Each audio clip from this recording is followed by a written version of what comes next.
Fala, meu povo, tudo bem? Eu sou o professor Renato Amigo, seu professor de Química, e é com muito prazer que eu te convido hoje para assistir a nossa terceira aula de revisão para o Enem 2018, a aula que vai tratar do tema equilíbrio químico e pH. Essa aula é muito importante porque esse assunto, tanto equilíbrio químico, e a gente vai desdobrar um pouquinho mais aprofundado em pH e todas as consequências, do pH, ele foi cobrado em 19 questões desde o Enem de 2013. Então a gente conta lá 13, 14, 15, 16 e 17, nos últimos 5 anos, em todas as aplicações do Enem, foram 19 questões que versavam sobre o tema equilíbrio. E o tema equilíbrio, a gente sabe, ele é apresentado na escola depois do tema cinética química, está lá no nosso bloco 2, se você quiser se aprofundar em alguma aula. O conceito básico de equilíbrio é que são aquelas reações reversíveis em que coexistem reagentes e produtos, ou seja, no meu recipiente, no meu reator, onde eu estou lá, misturei meus dois reagentes, de repente lá para nitrogênio e hidrogênio, para falar da reação mais famosa de equilíbrio, que é a obtenção da amônia, misturei nitrogênio e hidrogênio, eu espero que na combinação dessas duas substâncias, desses dois reagentes, eu tenha a formação integral de amônia. Só que o que acontece é que quando eu vou olhar no meu reator, eu não tenho aquela formação de amônia esperada. No meu reator vão coexistir tanto nitrogênio como hidrogênio e amônia. Eu digo que essa reação entrou em equilíbrio químico. Equilíbrio químico ocorre quando uma reação é reversível, ela acontece no sentido direto, ou seja, reagentes se tornando produtos, e no sentido inverso, os produtos se decompondo e formando os reagentes. Quando a reação começa, a velocidade da reação direta é muito maior, porque eu só tenho reagentes transformando em produto. À medida que esse produto vai sendo formado, algumas moléculas vão se transformando em reagentes de novo. À medida que essas velocidades da reação direta e inversa se equivalem, elas ficam iguais, eu digo que eu tenho um equilíbrio químico. Bom, como o Enem costuma cobrar isso? Primeira coisa que você tem que saber é a análise do K, que é a constante de equilíbrio. A constante de equilíbrio ela é calculada a partir das constantes de velocidade de reação, a partir das expressões de velocidade de reação. Sempre você vai pensar no seguinte: concentração dos produtos, quando for constante de equilíbrio em função das concentrações, elevado aos seus respectivos coeficientes estequiométricos, dividido pela concentração dos reagentes, elevado aos seus respectivos coeficientes estequiométricos. Então a gente vai sempre pensar no seguinte: ponte sobre rio, produto sobre reagente. Bom, se a concentração dos reagentes for maior que a concentração dos produtos no equilíbrio, eu vou ter na minha fração o denominador em maior quantidade, numericamente maior. Isso vai dar, consequentemente, um K menor que 1. Então, quando o K for menor que 1, nós iremos dizer que a reação é reagente favorecida. Quando o K for maior que 1, é sinal que o numerador é maior na minha fração, eu vou dizer que é uma reação produto favorecida.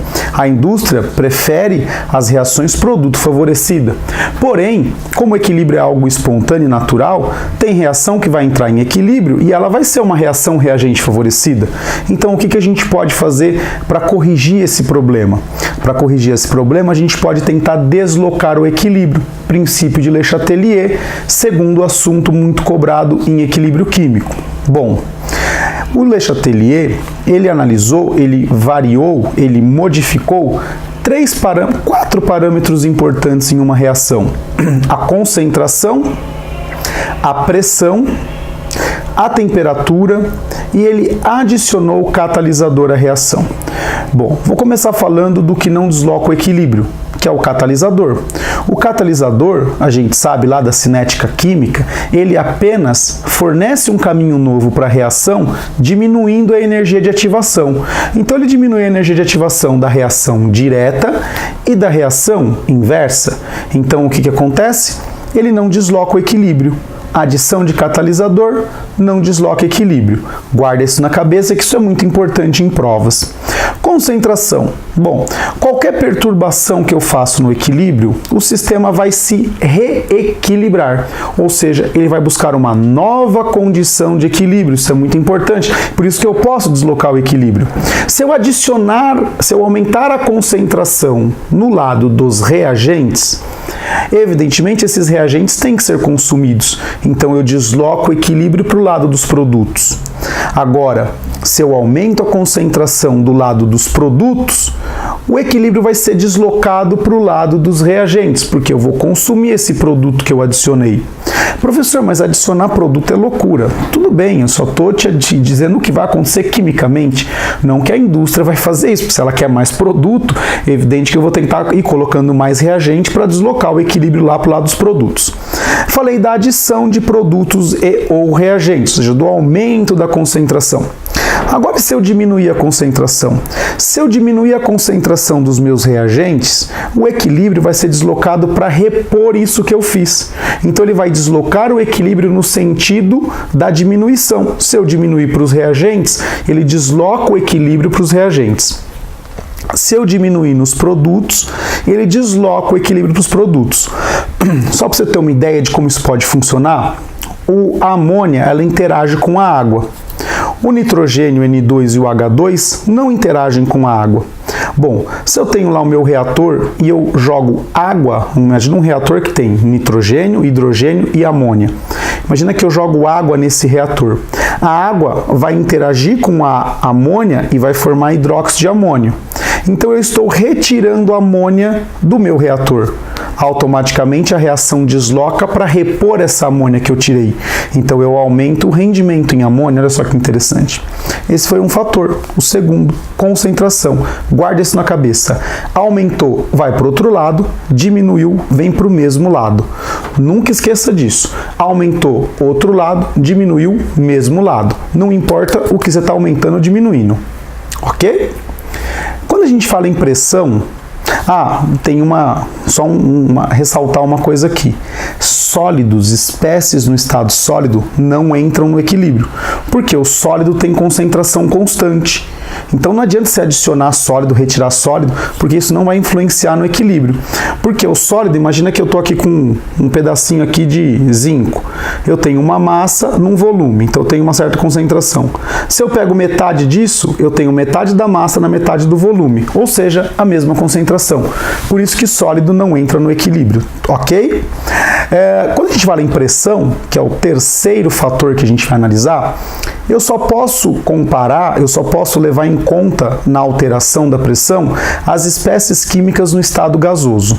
Se eu aumentar a pressão, gente, aumentar a pressão significa reduzir o volume. Aumentou pressão, reduz volume. Lembra lá da aula de gases? Pressão e volume são inversamente proporcionais. Então, se eu aumentar a pressão, cai o volume. Se o volume está menor, eu tenho que analisar quantos mols de gás eu tenho pela estequiometria da reação. Pegando ainda a reação de obtenção da amônia, nos reagentes eu tenho 1 mol de N2 para 3 mol de H2. Essa é a proporção estequiométrica. Eu tenho um total de 4 mol de gases nos reagentes. Nos produtos eu tenho a formação de 2 mol de amônia. Eu tenho a formação de 2 mol de produto. Então olha só, reagentes 4 mol. Produtos, 2 mol. Onde eu tenho a menor quantidade em mol? Aqui, do lado dos meus produtos. Então, se eu aumentar a pressão, diminuindo o volume, eu desloco para o lado onde eu tenho menos moléculas gasosas. Então, eu vou favorecer aqui a formação dos meus produtos. Ao passo que, se eu diminuir a pressão, que nos enseja um aumento do volume, eu desloco para o lado onde eu tenho mais moléculas gasosas, porque mais moléculas ocuparão melhor um volume maior. Então pensa sempre nisso. Aumentou a pressão, desloca para onde tem menos moléculas gasosas. Diminuiu a pressão, desloca para onde tem mais moléculas gasosas. E você vai descobrir isso pela estequiometria da reação. Mas professor, e se tiver a mesma quantidade em mols, tipo H2 mais I2 formando 2HI? Quando Como você tem 2 mols nos reagentes e 2 mols nos produtos, se você aumentar ou diminuir a pressão, você não desloca o equilíbrio químico. Então, se eu tenho a mesma quantidade em mols nos reagentes e nos produtos, a pressão não altera no equilíbrio, ok? Último fator de Le Chatelier, de deslocamento de equilíbrio, é o fator temperatura. Bom, a gente sabe lá da termoquímica, e você vê por que equilíbrio é importante, né? Eu já falei de cinética, eu já falei de termoquímica, eu já falei de gases, eu já falei de concentração. Eu estou englobando toda a fisicoquímica, amigo. Eu estou englobando toda a fisicoquímica, amiga. Então é por isso que é importante você estudar equilíbrio, porque engloba tudo da fisicoquímica. Se eu aumentar, nós sabemos lá da termoquímica que temos reações exotérmicas que liberam calor, liberam energia térmica, e eu tenho as reações endotérmicas que absorvem calor, absorvem energia térmica. Bom, se eu pego o meu sistema e aumento a temperatura, o sistema vai tentar deslocar o equilíbrio de modo a minimizar o aumento da temperatura. E quando eu esquento, o que é minimizar essa minha ação? É consumir esse calor que eu forneci para a reação, concorda comigo? E qual lado da reação deve consumir calor? O lado endotérmico, porque ele precisa de calor. Então, toda vez que você aumentar a temperatura, você desloca o equilíbrio para o lado endotérmico. Aumentou a temperatura, deslocou para o lado endotérmico. Diminuiu a temperatura, o sistema vai tentar gerar calor e ele vai deslocar-se então para o lado exotérmico. Aumentou a temperatura, lado endotérmico. Diminuiu a temperatura, lado exotérmico. E aí não importa se é reagente ou produto, você vai olhar para exotérmico ou endotérmico. O sentido direto é exotérmico, o sentido inverso é endotérmico. Se eu aumentar a temperatura, eu desloco para o lado endotérmico, nesse meu exemplo hipotético, para o lado dos reagentes. Se eu diminuir a temperatura, como a reação é exotérmica, eu desloco para o lado dos produtos. Diminuir ou aumentar a temperatura, né? Você tem que lembrar que vai deslocar o equilíbrio para um lado ou para o outro. Tome muito cuidado. O único desses fatores que eu citei que altera a constante de equilíbrio K, produto sobre reagente, lembra disso? É a temperatura. Por quê? Porque o cálculo do equilíbrio vem da cinética. E quem que altera a constante na cinética é a temperatura. Lembra? Velocidade igual a K vezes concentração não sei quem, vezes concentração não sei de quem lá, elevado aos expoentes, né? A lei de ação das massas. Pois é. Quem varia a constante dessas reações é a temperatura. Como o equilíbrio vem da cinética, então a temperatura altera o K. Concentração não altera K, pressão não altera K. Certinho? Fechando o equilíbrio, a gente vai falar um pouquinho sobre pH. pH é uma das formas de cálculo de equilíbrio, é o equilíbrio da água. H2O vira H+, e OH-. Isso é chamado de autoionização da água. A gente tem uma aula só sobre isso. A água é um eletrólito muito fraco. Ela se ioniza muito pouco. A gente tem aí a concentração de H+, ou H3O+, e OH- na água da ordem de 10 a menos 7. Tanto que o KW da água a 25 graus Celsius é 10 a menos 14. Porque KW é a constante de equilíbrio da água. H+ vezes OH-. Bom, se eu aumentar a concentração de H+, eu tenho um meio ácido. Aumentei a concentração de H+, o meio fica ácido. Aumentei a concentração de OH-, o meio fica básico. Como que a gente faz para calcular isso? A gente vai calcular por meio do pH. O que é o pH? É o colog, ou menos log, da concentração de H+. Se eu aumentar a concentração de H+, o pH vai cair. pHs baixos, meios ácidos. pHs altos, meios básicos. Além de calcular o pH, eu posso calcular o pOH. Aí eu estou pensando em menos log da concentração de OH-. Quanto maior a concentração de OH-, consequentemente, menor o pOH. Quanto menor a concentração de OH-, maior o pOH. A gente tem que lembrar que se você fizer a somatória de pH mais POH, sempre vai dar 14. pH mais POH sempre dá 14. Por quê? Porque a concentração de H+ na água vezes a concentração de OH- na água pura, que é o KW, dá 10 a menos 14. E se eu fizer menos log de 10 a menos 14, log na base 10 cai o expoente, ele caiu como menos 14, encontrou o sinal negativo, que é menos log, ele vira positivo, que menos com menos dá mais, você sabe disso? Tudo bem? Então olha que facinho. Se eu te der o pH 6, o POH é 8, porque 6 mais 8, 14. Se eu te dou um pH 6, a concentração de H+ é 10 a menos 6. A concentração de OH-, 10 a menos 8. A partir daí, a gente tem toda uma escala de pH. E uma coisa que é muito importante, muito cobrada no Enem, e que também faz parte do conceito de equilíbrio, é a questão da hidrólise salina. A gente aprendeu lá na inorgânica que ácido mais base forma sal e água. E a gente aprende no equilíbrio que sal mais água forma ácido mais base. Nossa, equilíbrio traz até a inorgânica de volta. Sim, por isso que é tão importante. O que a gente tem que saber? Se eu colocar um sal na água, o cátion do sal vai gerar uma base correspondente. Por exemplo, se eu colocar NaCl na água, o cátion é o Na+, vai gerar a base NaOH.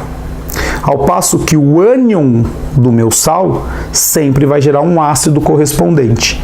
Cátion do sal gera a base, ânion do sal gera o ácido. E aí o que você tem que analisar? É uma análise muito simples. Se por um acaso o cátion do sal que você está analisando vier de uma base forte e o ânion do sal que você está analisando vier de um ácido fraco, o forte sempre vai sobressair. Então o pH da solução vai ser um pH básico, porque é base forte com ácido fraco. Se for ao contrário, um sal que é oriundo de uma substância que tem de um cátion de uma base fraca com ânion de um ácido forte, o forte sobressai. Então eu tenho um pH ácido. Professor, mas e se os dois são fortes? Se os dois são fortes, não há hidrólise, porque não tem ninguém sobressaindo. O pH vai ser 7.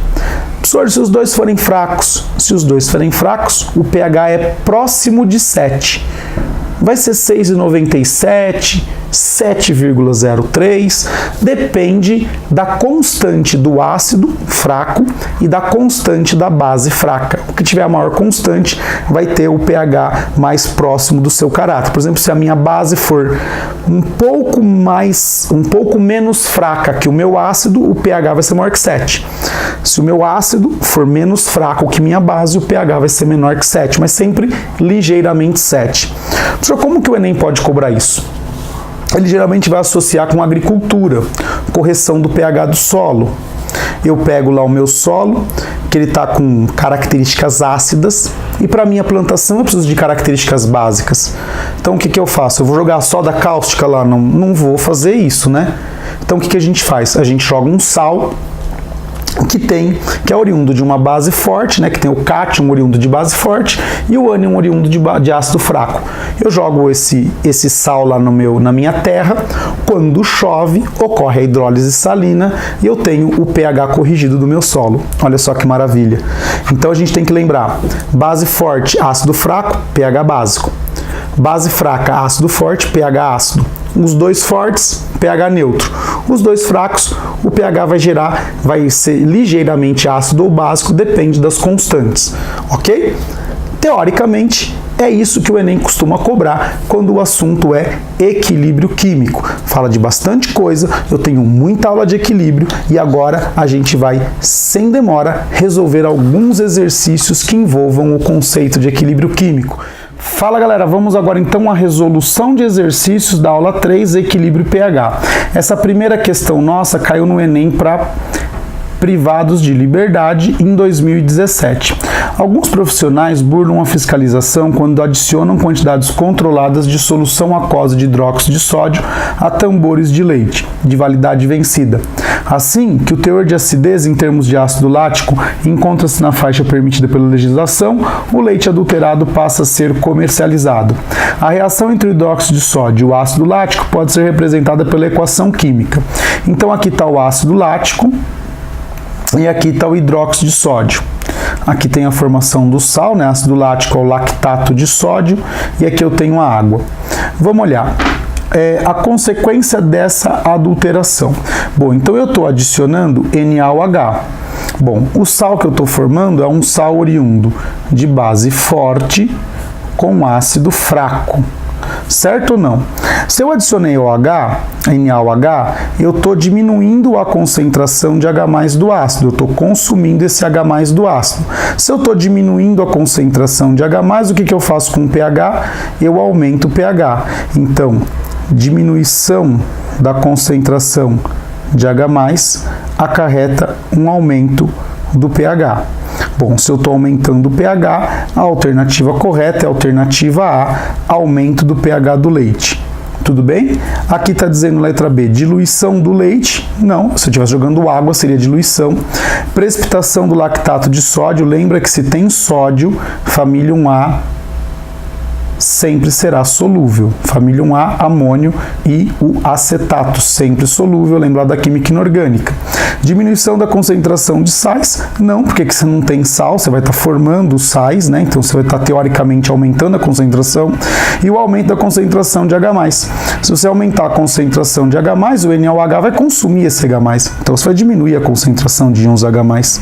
Então a única alternativa correta é a alternativa A para a nossa primeira questão.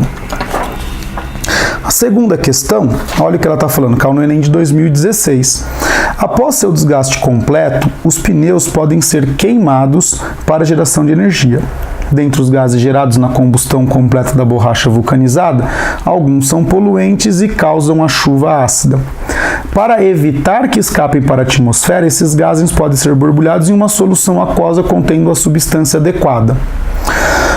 Ele nos deu 5 substâncias, e eu vou analisar os produtos gerados, né, do equilíbrio dessas soluções aquosas. A primeira me gera H3O+, é uma solução ácida. Como a chuva já é ácida, eu não vou neutralizar um ácido com um ácido. Então, ó, pode esquecer essa primeira aqui. A segunda, olha só, deixou o meio básico, maravilha. A terceira, deixou o meio básico, maravilha. A quarta, deixou o meio básico, maravilha. Olha a quinta, deixou o meio ácido. Então já vamos cancelar ela aqui também. Bom, eu tenho 3 soluções básicas. Agora eu quero saber qual é a mais adequada. O que eu tenho que olhar? Para a constante de equilíbrio. Lembra que eu disse na aula? Quanto maior o Ka, mais ácida é a substância. Quanto maior o Kb, mais básica é a substância. Como eu quero neutralizar a chuva ácida, eu vou procurar a substância que tenha o maior Kb. Aqui o Kb é da ordem de 10 a menos 9, 10 a menos 4, 10 a menos 2. A que tem o maior valor de Kb é a substância hidrogeno fosfato de potássio. Meu querido e minha querida, muito cuidado. Geralmente os alunos olham para o número. Você tem que olhar para a potência. Sempre tenta deixar todo mundo na mesma base, tá certo ou não? E compara os expoentes. O maior expoente aqui é menos 2, porque menos 9 é menor que menos 2. Então aqui é o maior Kb. Se é o maior Kb, é o mais adequado para remover os poluentes da chuva ácida. Questão de número 2 dessa revisão, a alternativa D de dado. Vamos para a questão de número 3, que é uma questão que vai envolver os cálculos, caiu no Enem de 2015. Está dizendo assim, ó, vários ácidos são utilizados em indústrias que descartam seus efluentes nos corpos d'água, como rios e lagos, podendo afetar o equilíbrio ambiental. Para neutralizar a acidez, o sal carbonato de cálcio pode ser adicionado ao efluente, em quantidades apropriadas, pois produz bicarbonato, que neutraliza a água. As equações envolvidas no processo são apresentadas. Então, está dando a equação 1, carbonato com CO2, mais água. A equação 2, que é o hidrogeno carbonato gerando H+ e carbonato. o carbonato de cálcio gerando cálcio e CO3, isso aqui é só a dissolução, né? Estou jogando só na água. E aqui eu tenho o CO2 com água formando H+, e o bicarbonato. Ele deu a constante de equilíbrio dessas três reações aqui, ó, da reação 2, que ele chamou de K1, da reação 3, que ele chamou de K2, e da reação 4, que ele chamou de K3. Com base nos valores das constantes de equilíbrio, das reações 2, 3 e 4, qual é o valor numérico da constante de equilíbrio da reação 1? Bom, o que eu tenho que fazer? Vou ver qual é a constante, vou ver qual é a expressão para o cálculo, né, de equilíbrio da reação 1. Olha só que interessante. Aqui eu tenho um sólido eu descarto, ele não entra no equilíbrio. E aqui eu tenho um solvente puro, que é a água líquida, também vou descartar. Logo, quando eu falo em produto sobre reagente, eu vou ter como produto apenas o íon cálcio 2+, e 2 hidrogenocarbonatos. Então é cálcio 2+ elevado à primeira, que é o coeficiente estequiométrico do cálcio, vezes o hidrogenocarbonato elevado ao quadrado, que é o coeficiente estequiométrico do hidrogenocarbonato, dividido pelo CO2 elevado à primeira, que é o coeficiente do CO2. Sabendo disso, eu vou fazer a mesma coisa para essas outras três reações. Olha o K1, H+ vezes CO3 sobre HCO3. Aqui é como se fosse uma lei de Hess, mas não é. Porque aqui quando você inverter, você tem que fazer assim, você vai trocar a fração. Se eu troco a fração, eu tenho 1 sobre a constante. Olha só que interessante, olhando para a equação 1. Ó, o HCO3, que é o hidrogenocarbonato, está aqui embaixo. Como se fosse, lembra que é produto sobre reagente? Está aqui nos reagentes, mas eu quero ir nos produtos. Então essa equação eu tenho que inverter. E o que é inverter? É inverter a fração. Então aqui eu vou ter 1 sobre K1. Então o K1 veio aqui para baixo. Certo ou não? Olha para o K2.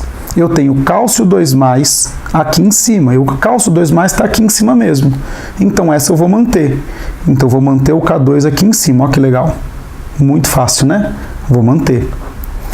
Olha agora para a última, para o K3, eu tenho o HCO3. O HCO3 está em cima. Eu vou manter também. Agora pensa com o tio.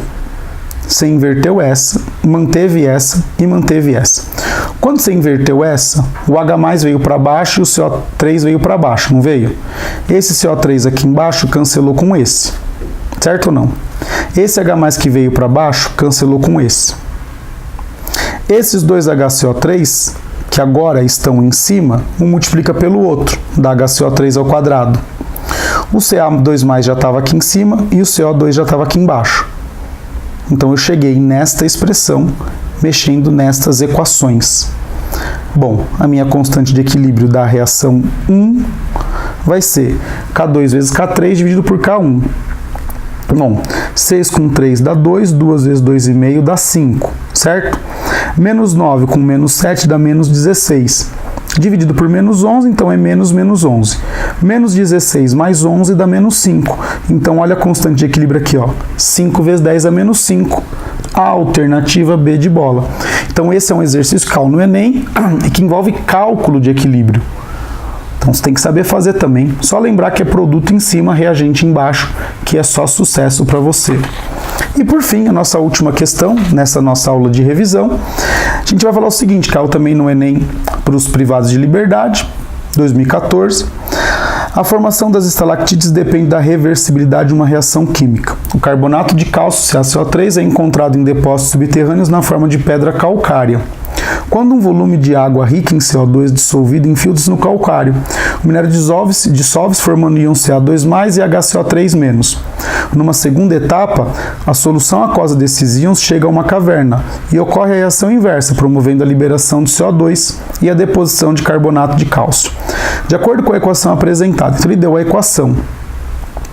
Considerando o equilíbrio que ocorre na segunda etapa, a formação do carbonato será favorecida. Eu quero favorecer isso aqui. A reação é endotérmica. Então, quais são as possibilidades? Aumentar a concentração desses caras aqui. Se eu aumentar a concentração dos reagentes, eu desloco os produtos. Aqui a temperatura, o ΔH é positivo. Então é endotérmico, ela absorve energia. Eu podia esquentar isso aqui, certo ou não? Aqui eu tenho uma molécula gasosa que eu não tenho nenhuma. Então se eu expandir, certo ou não? Se eu aumentar, se eu diminuir a pressão. Bom, com tudo isso eu vou dar uma olhada nas possibilidades. Diminuir a concentração de OH-.